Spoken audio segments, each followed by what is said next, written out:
Withdrawing funds from your Uber account is a straightforward process. Follow these steps to ensure you successfully access your earnings. Step 1. Open the Uber app. Launch the Uber app on your mobile device and log into your account if you haven't already. Step 2. Navigate to Earnings. Once logged in, tap on the menu icon usually represented by 3 horizontal lines in the upper left corner. From the menu, select Earnings to view your available funds. Step 3. Select Withdraw Funds. In the Earnings section, look for the option to withdraw funds. This may be labeled as Cash Out or Withdraw.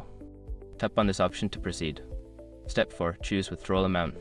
You will be prompted to enter the amount you wish to withdraw.